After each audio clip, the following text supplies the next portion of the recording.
Baik, kembali lagi di channel ini. Bagi teman-teman yang mungkin baru pertama kali mendengar atau melihat video ini, ya saya sudah sharing banyak hal terkait dengan studi lanjut saya. Saya mendapatkan beasiswa LPDP. Kalau video terakhir saya tentang LPDP ini adalah terkait dengan persiapan bahasa, dan saat ini saya akan sharing tentang bagaimana mendapatkan seorang supervisor. Nah, saya menyelesaikan PB itu lebih cepat dari teman-teman saya karena istri saya melahirkan dan saya harus pulang, dan ketika saya pulang pun anak saya sebenarnya sudah lahir. Jadi waktu dia lahir saya tidak ada di tempat. Seperti itu, saya datang dia sudah lahir 1 hari. Nah, uh, saya tidak langsung mencari supervisor pada saat itu karena saya masih menunggu anak saya lebih besar sedikit. Jadi saya menyelesaikan persiapan bahasa itu di bulan September tahun 2022. Lalu saya kemudian mulai mencari supervisor itu di bulan Maret tahun 2023. Nah, saya mencari supervisor yang ada di Australia. Sebenarnya dalam aplikasi saya itu ke LPDP, saya itu tidak memilih Australia karena memang tidak ada di list pada saat mendaftar. Saya memilih Jepang, Amerika, dan juga Kanada. Namun, ternyata LPDP punya kebijakan bahwa bisa pindah. Dan yang penting pindah ke kampus yang masih ada dalam list LPDP. Karena itu saya memberanikan diri untuk mencari supervisor yang ada di Australia. Karena memang sebenarnya Australia itu menjadi salah satu dreaming country-nya saya kalau melanjutkan studi. Hanya saja pada saat mendaftar LPDP, di afirmasi itu tidak ada list kampus di Australia. Nah, saya kemudian mencari-cari supervisor. Nah, sebenarnya mencari supervisor pun ada kriteria-kriteria yang harus diperhatikan. Nah, menurut informasi yang saya kumpulkan dari orang-orang yang sudah studi dan lain sebagainya, mereka mengatakan sebaiknya kalau mencari supervisor itu adalah mereka-mereka yang mungkin masih belum profesor tapi sudah memenuhi syarat untuk membimbing mahasiswa S3 ataupun S2. Kenapa demikian? Karena kalau sudah profesor dan sudah punya jabatan di kampus, biasanya mereka sangat sibuk dan bisa saja besok-besok itu meninggalkan atau menelantarkan mahasiswa tersebut. Jadi, kalau misalnya ada pilihan profesor yang sudah berpengalaman banyak, punya jabatan, dan juga pembimbing yang masih doktor, tapi masih muda-muda, belum profesor, mungkin pilihan terbaiknya itu adalah yang doktor dan masih muda, belum ada jabatan, karena mereka akan sangat aktif untuk melakukan pembimbingan.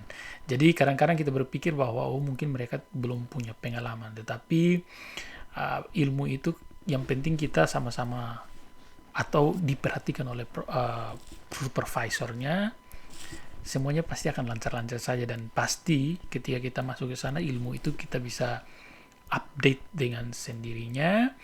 Dan saya kira untuk yang S3 apalagi yang masih muda itu energinya itu masih sangat tinggi dan semangatnya masih sangat tinggi, sehingga kita akan dipush untuk mendapatkan ilmu sebanyak-banyaknya.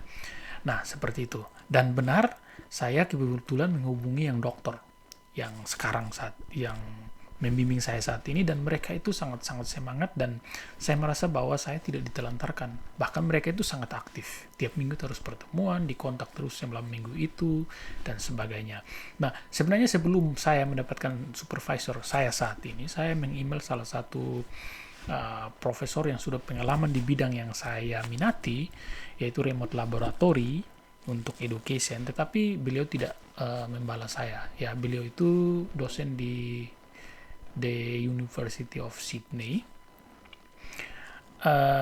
Kemudian saya mencari-cari lagi dan mendapatkan pembimbing saya yang sekarang. Jadi sebenarnya yang saya hubungi pertama kali itu adalah pembimbing dua saya yang saat ini sedang ada di IT. Dia punya background remote laboratory, tetapi karena saya menceritakan bahwa saya ingin riset remote laboratory di bidang fisika, maka dia punya teman dosen yang ada di fisika. Dia berbicara dengan temannya, kemudian mereka akhirnya sepakat bahwa yang di fisika lah yang akan menjadi pembimbing utama saya. Sedangkan yang saya hubungi pertama kali itu akan menjadi pembimbing 2 karena dia ada di IT.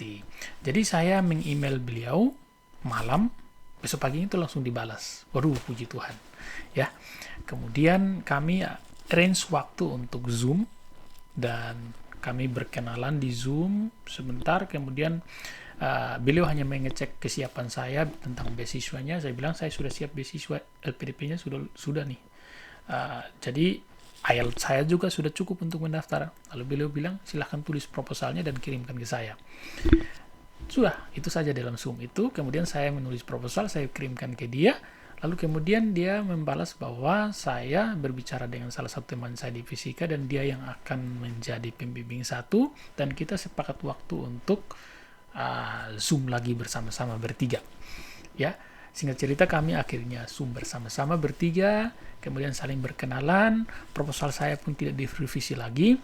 Saya hanya diminta untuk menyiapkan semua berkas, melihat semua persyaratan yang ada, kemudian melakukan submit untuk mendaftar ke kampus tersebut.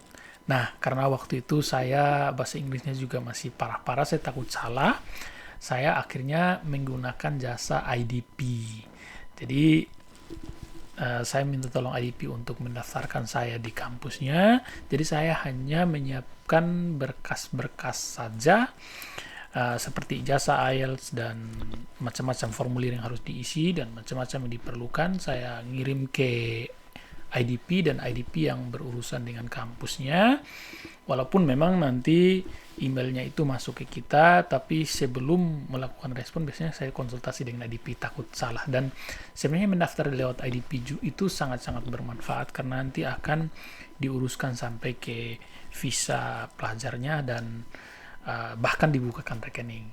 Jadi kita tidak terlalu sulit ya, karena dibantu oleh IDP untuk segala hal, apalagi kita yang baru. Kalau bagi teman-teman yang barangkali sudah punya pengalaman di luar negeri ya tidak masalah mendaftar sendiri. Tetapi kalau misalnya masih ragu-ragu, IDP bisa dihubungi dan itu gratis. Yang saya tahu IDP itu menolong tidak semua negara sih.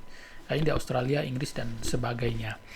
Nah, tapi kalau di Australia IDP hampir semua kampus itu bekerja sama sehingga bisa diminta tolong untuk mendaftar sekaligus nanti sampai pengurusan visa dan bahkan dibekali sampai sebelum keberangkatan, dibukakan rekening sebelum berangkat dan sebagainya. Jadi tidak terlalu, ya sangat-sangat membantu bagi saya. Bahkan bisa menolong untuk mendapatkan tempat tinggal ya sebelum, baik short term maupun long ya, maksudnya tempat tinggal jangka panjang lah ya, seperti itu. Nah, itu yang dilakukan oleh IDP. Nah, saya kemudian mendaftar melalui IDP sekitar bulan April dan finally di bulan Agustus tahun 2023 saya mendapatkan semacam LOA unconditional, ya semacam offer lah ya, penawaran begitu. Dan akhirnya saya bisa pakai untuk mengajukan pindah ke LPDP. Ya, jadi karena saya sebutkan tadi bahwa saya pada saat mendaftar LPDP saya tidak memilih Australia. Saya milih Jepang, Amerika dan Kanada. Namun saya saat ini mendaftar di luar dari list LPDP. Bukan di luar list LPDP, maksudnya di luar dari list pada saat saya mendaftar pada awalnya. Nah, dan sebenarnya ada proses yang sangat panjang di sana di mana saya pindah dan usulkan, dan sebenarnya prosesnya panjang sampai saya disetujui.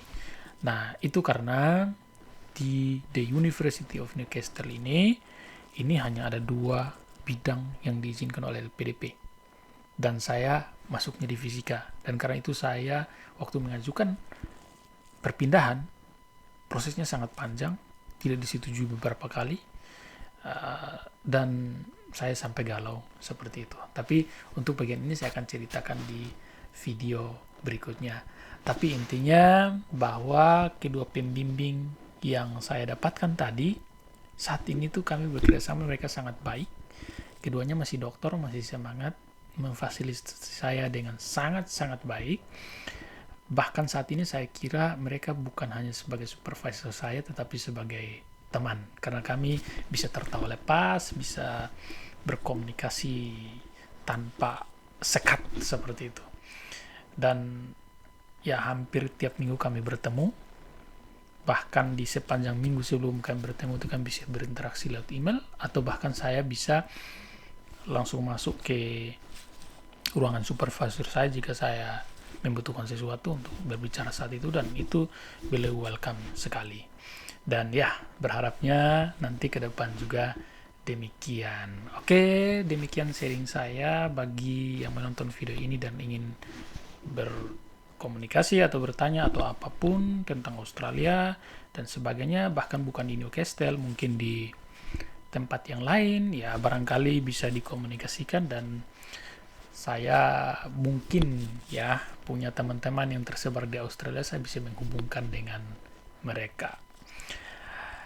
Demikian, terima kasih, semoga video ini bermanfaat. Sampai jumpa di video berikutnya.